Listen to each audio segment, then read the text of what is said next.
Chapter 3. I tried to stop my lip quivering as we bustle out of the airport, and I'm smacked in the face by the most raucous pace I've ever been. My head spins faster than a carousel, and as I step backwards into the road, I narrowly miss being squashed by a meandering white cow. Aunt Simran grabs me by the arm, pulling me back to the pavement. "You'll get used to this," says Arjun. "It helps to have eyes in the back of your head, though." Cars, people, motorbikes and animals are sprawling everywhere. Starlings lined up along the telephone wires chatter mockingly. I feel for the phone in my pocket. Is it too late to call Dad back? A blue people carrier pulls up alongside us. The window winds down and blasts us with noisy drum beats. "Nice to meet you, Tamarind. I'm Kamal," says the young man in the driver's seat. "That's my big brother. You won't see much of him," says Arjun. "He thinks he's a proper musician, hangs out with friends down here in the city mostly." He leaps into the back of the seat of the car as my aunt climbs into the front. I grab the hot metal door handle and slide into the car beside Arjun. It's so strange being here. I'm entering Mum's world all alone. I take a deep breath of cooled air. "Are you from London then?" Arjun asks, nodding at my t-shirt. "No," I reply slowly. "We live in Bristol, but my favourite football team is Arsenal. My all-time favourite player is Alex Scott." Arjun gives me a blank look. "She used to play in the women's team and for England, but now she's on telly commentating on the World Cup and stuff. She's amazing. Dad took me to see her play once, and I've been practicing my dribbling ever since." I'm speaking really fast, but Arjun doesn't seem to notice. "Cool! I'm into skateboarding and origami, but not at the same time," he laughs, his eyes sparkling. I'm warming to our conversation now.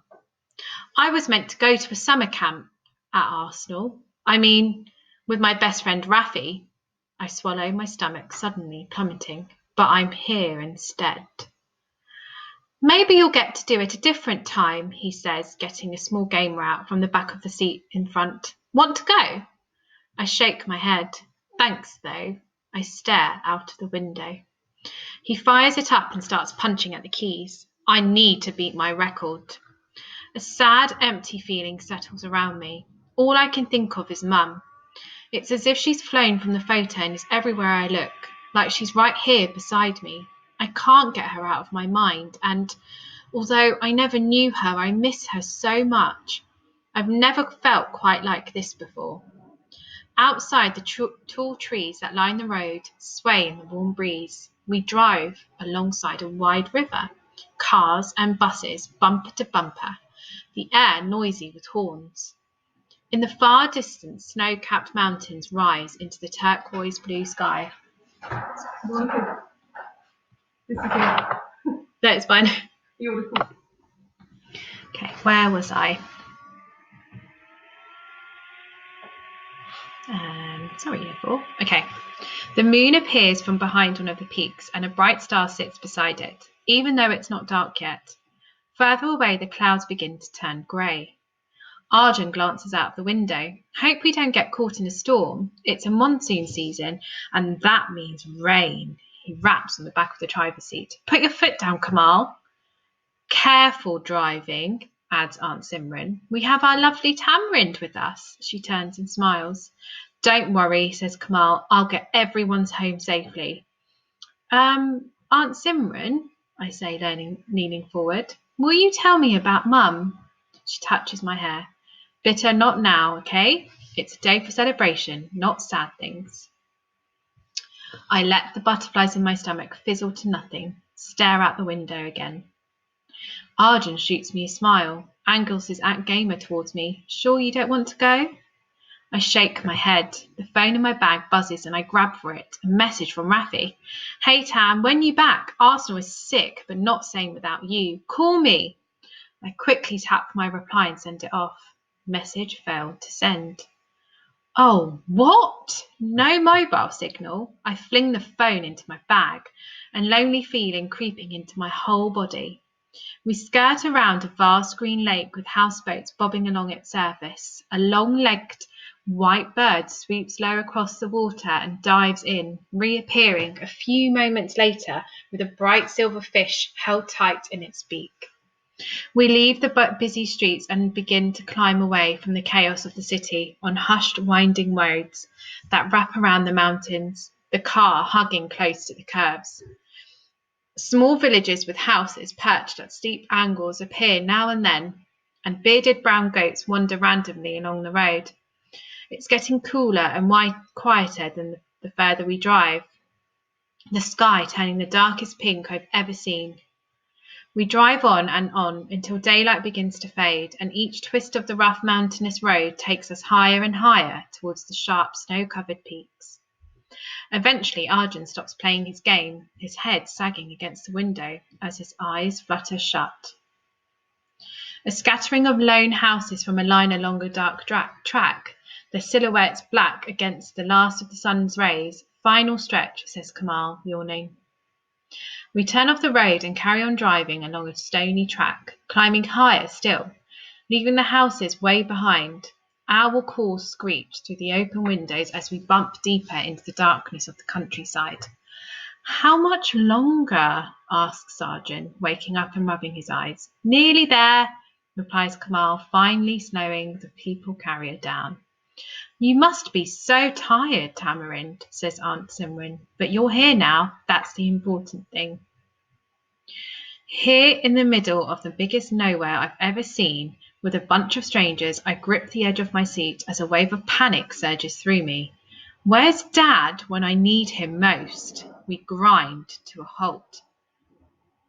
Alakapuri, I murmur, reading the carved wooden sign fixed to the old iron gates. Kamal leaps out of the car and creaks the gates open. Welcome, says Aunt Simran, catching me staring at the sign. The house is named after the mythical Himalayan city of Alakapuri. Oh, what sort of house gets named after a mythical city? We carry on in the car up a cobbled sweeping driveway towards a large yellow moon hanging in the dark sky. We follow the tiny white lights lining the drive and finally come to a stop below a house. It's the house, the one in the photo. Although it's huge, much bigger than it seemed in the tiny picture, I can't stop staring at the impressive building perched high on a grassy mound.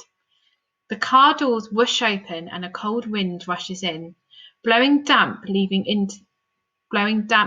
into the car. Arjun sprints away, up the steps to the house, Kamal following close behind. But something makes me hesitate. I hear music nearby, like a faint tune hummed on the wind, and I think I hear a word. Tamarind. I glance around into the shadow garden, swallowing the cool night air. Who sang my name? Or was it just the wind? My heart begins to beat against my ribs. Aunt Simran cradles my arm as she guides me down from the car. Big jump, Tamarind, she says. You're shaking, poor bitter. It's been such a long journey. We need to get you inside. Come on. We walk slowly across crunching gravel. Aunt Simran still holding my arm.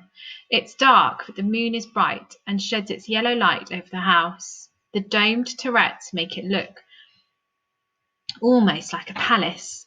It sits high up on its mound with the veranda running all round it and shutters pulled firmly across the windows. Can we stop a minute, please? I ask. What is it? Aunt Simran asks, pausing at my side. I strain my eyes towards the gardens that drop away steeply around and surround the house. The huge mountains loom in the distance, like a barrier against the world beyond, and I can't shift that lonely feeling. The air is heavy with the strange smells of flowers and other plants I don't recognise, sharp, bitter and floral all at once. I search the semi-darkness for the tree with the swing on it, Mum's tree, but I can't see it anywhere. A high-pitched scream rattles through the dark velvet night. What's that? It's nothing, says Aunt Simran. Let's get you inside.